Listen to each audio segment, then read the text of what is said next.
Hello, everyone, and welcome to our live. Today, we are on day 15 of our 30-day Business Growth Action Plan Challenge. I'm your host, Michelle O'Connor, and I'm a business growth consultant, and I help entrepreneur women who are over 40 to build profitable businesses with structure and systems that sees them reducing overwhelm and burnout, because structure is where everything is at. If you're new here, thank you so much for coming on. Go ahead and let me know where you're joining from in the comments, and we are going to jump right into it. So today we're talking about how you can ensure that you're thinking about your systems and your processes that are supporting the growth for your business. So if you're a CEO, you know someone who is thinking of, or you've heard them in conversations probably say, I had this thing to do, but I didn't have the process to support it, or it was delayed, or you may not have generated the results you wanted to generate because of not thinking that process through. That's what we're going to be talking about today. Now, as we go through, before I forget, as we go through, if it is that you want to connect with me at any time, I am going to just be dropping my calendar link in the comment field that you can go ahead and book your time with me. No, we're approaching December. we're in December next week. When I think about it, I'm like 30 days. We're just at day 15, which for a lot of you who have been following this challenge, it's probably, I've heard from persons that said it's the most planning they've done for their business, and that's okay. The idea behind this is to give you one simple thing that you can take action on today, because I know as a CEO, what happens for you is sometimes you are being pulled in many different directions, and you're everything to your business. And I wanted to respond to that call to just give you an idea of what the planning process entails, what the execution process entails. What does it mean when you are really set up to win? That's what we're going to be talking about today. Now, at the beginning of the challenge, one of the things that we did was we looked at our SWOT. We looked at the results from our SWOT. We also assessed our environment, meaning we looked at our competition. We looked at what was happening in the regulatory environment, any kind of technological advancement. We also did some assessment about how we perform, what worked for us and what didn't work. And what I said back then was that information was not just going to be there for no reason. It's information that we're going to be using to develop initiatives to grow. A lot of times what happens for businesses is that we do these exercises, and the reason some persons may be a little reluctant to continue doing them is because it automatically feels like, or it sometimes feel like an academic exercise. Like, I'm doing a SWOT, but why am I doing it? The idea behind doing the SWOT, when we did it maybe in week 1, was to create initiatives that can help us to maintain our strengths, create initiatives that can help our strengths to work on our weaknesses, and to take advantage of opportunities and to mitigate or manage our threats. Now, what we're going to be doing today is that I'm going to show you now how you're now going to pull that into your initiatives for the year. And don't worry about if you have the capacity to do it. Don't worry about who is going to do it. Don't worry about if you have the money to do it. We're all going to pull those together. A lot of times in the planning process, we get bogged down with how we're going to do it. We cannot pull this off before you get all the ideas on the table. And what you will realize when you look at your initiatives to grow, because that's what we worked on this week, we set our goals, we worked on our initiatives to grow. Once you're able to do that, we documented it, we assign owners. What then happens is we're now able to say, all right, you know what? I am now going to decide, let's pull in the other initiatives. And once you pull in the other initiatives, you have a long list. And when you're looking at that list, you're able to now have an objective conversation instead of having a conversation and trying to make decisions from emotion. And that is what happens for us a lot of times, where we're having these conversations from an emotional perspective. And my job here is to help you to have it from a very strategic and objective decision. Let me know has this been your experience? Let me know in the comments. Whether it could be, you know what, this is just too much for us already, without bringing everyone in the room. So you can let me know what your thoughts are in the comments. So I'm going to show you in a few how you're now going to pull the information from your SWOT, from your environmental analysis, from your annual review into the planning process. I also want to say, if this feels overwhelming for you, I want to remind you again that you have ChatGPT to help you. Take the initiatives that you had created to work on your SWOT. Take the initiatives that you had created to, when you assessed your environment, we did that work. Take the initiatives you created when you look at what worked and what didn't work. What do you want to continue doing? And also what you want to improve on. Drop that in ChatGPT, guys, and just say, let chat know, hey, these are all the initiatives we created. I want to ensure that it is summarized in a way that I can have a conversation with my managers, and it will give it to you. Of course, there's a lot more that you probably will say, and you get it and you refine. I probably need to do a live on prompts for chat, so you're getting information that you can take action on, and ensure that you have prompts that you can just copy and paste, because I know you're busy, right? So hi, thank you so much for joining. Let me know where you're joining from, and let me know the type of business you have, and if you have any questions. So we don't want to just document, we want to document with purpose, and that is what I'm going to show you in a few. I want you to ask yourself, if it is that, let me just share the screen so you're able to see what we're talking about as we're going through creating initiatives from the work that we've done. Now, if you were here yesterday, and if you weren't, I'm encouraging you to watch that video. We would have looked at the initiatives that we created. Let me just show you one slide just to recap. We would have created initiatives on Monday. We agreed on KPIs, we assigned owners, and we also assigned timelines. Now, the thing is, whenever you have initiatives from other things, I want you to see how you can pull it in. So these were some initiatives that we created, some activities that we created when we assessed our SWOT. We wanted to improve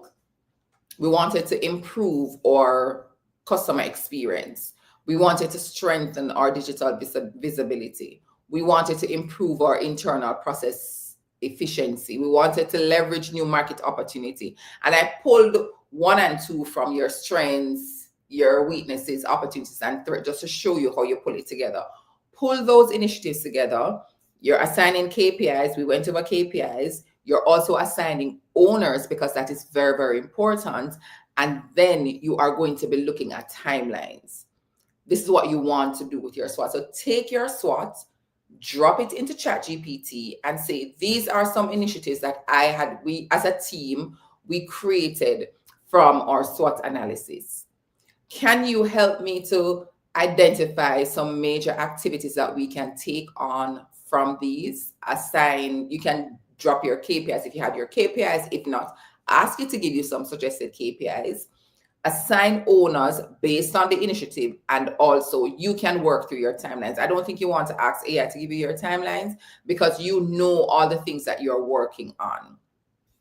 Is that clear? Let me know if that's clear, if you have any questions, because what you want is to be very direct, very objective, and very clear with the initiatives that you need to work on. All right, so let's continue if there are no questions.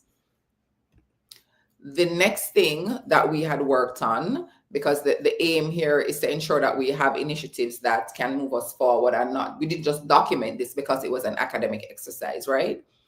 What worked and what didn't work. Remember, we did this maybe on day 2 or day 3, but week 1, where we assessed our past performance.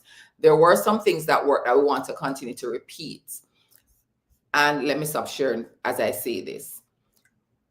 When we have things in our businesses that are working, as a CEO and founder, you don't want to just say it's working, so let's ignore it. That when things are working, it says there's something about your culture, something about your values, something about your principles that is working according to plan. And as such, you want to continue to create initiatives that supports that. So if culture is a big thing for you, and you realize, yes, it's working and people are getting it and people are loving it, what activities do you need to do to maintain that? So it continues to filter through your organization. So if you have new persons who are joining, those new persons can feel the effect of the cultural shift when they come in. If your customer experience is something that's good, how can we replicate that? If we have a high level of accountability and team spirit, how can we continue to make that a good thing? You don't want to assume that because it's good today, it will be good tomorrow. You want to put things in place now that ensures that you replicate it. And that is why we look at things that worked, and we look at things that didn't work, and we create activities to maintain those things. And that's what I want you to remember. So what worked and what didn't work, we have enhanced top performing product service. So it was good. How can we continue doing that? Our customer service was one thing. Strengthen marketing funnel. There's an activity for that. Improve team delivery and performance, increase operational efficiency, strengthen our sales follow-up. I remember when we had a conversation, one of the things that we said was that was a weak point. Now, here's what I want you to remember. Look at this list. You look at the owners, right? On next week, what we're going to be doing is we are then going to be creating a master list of all the initiatives that we have.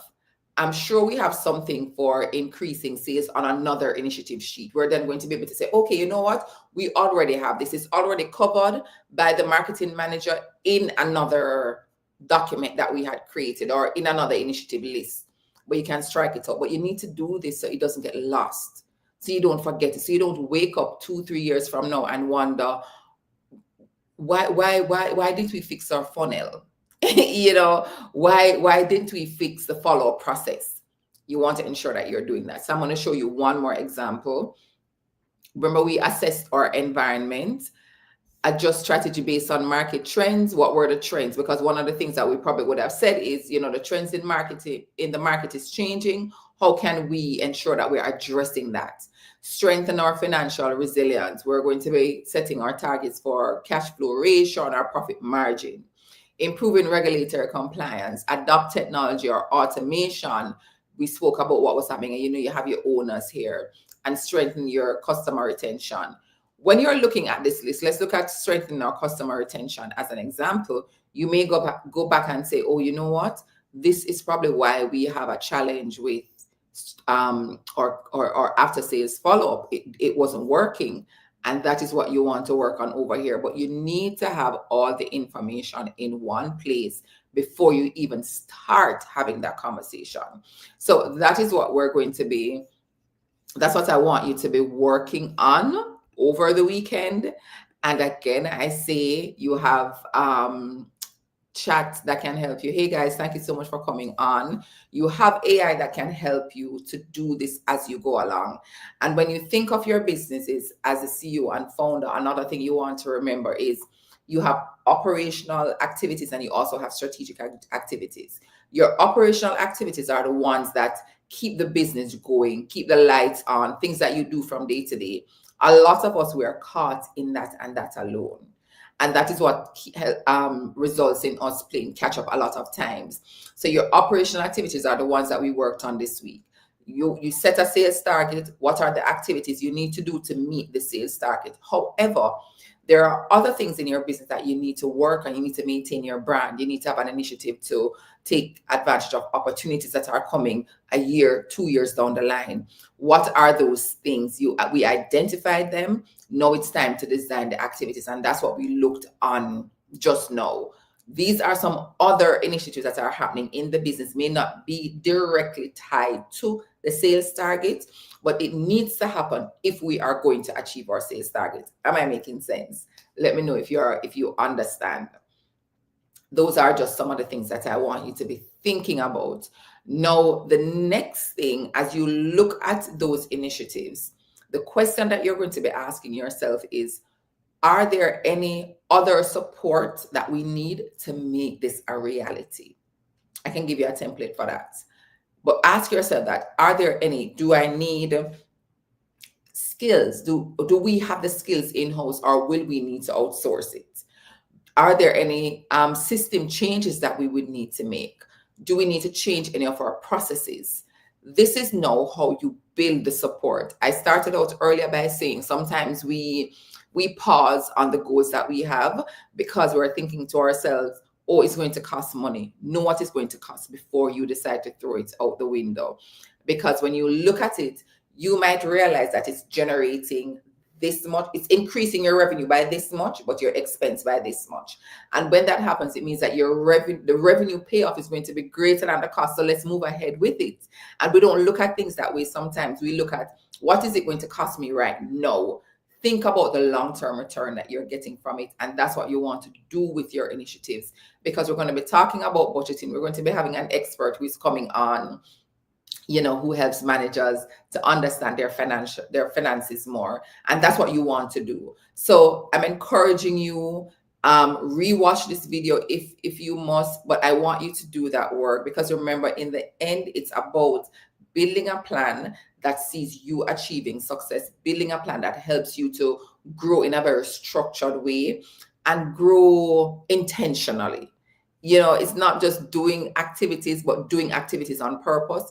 And that is what this activity is going to help you to do. So remember, your assignment for this weekend, you're going to look back at your SWOT. You're going to look back at what worked and what didn't work. So those were some other things we spoke about in week 1. You can rewatch those videos. And then you are going to see what activities do we need to do to work on these things. Create that list as well.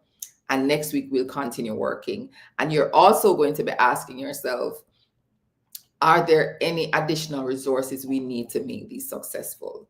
Because we want to do a session on budgeting, and we want to have our numbers, and we want to be very clear. So that is what we are off to for the rest of the weekend. Thank you so much for coming on. Do we have any questions? Any questions? You have my calendar link in the comments if you just joined, but let me just add my email address as well. So if you would like to communicate with me and ask me any question pertaining to what we're talking about, you can feel free to send us an email. Again, I'm Michelle O'Connor, your business growth strategist, helping you to grow your business with structure, reducing overwhelm, and still making profit. I'm looking forward to having you. We just completed day 15. We have 15 more days to go. Our aim is to have you complete your plan for 2026 before you go off on the holidays. And I hope if you celebrated Thanksgiving that you had a great day. Thank you so much for coming on, and have a great Friday. And if you're watching the replay, have a great day and enjoy your weekend. Bye.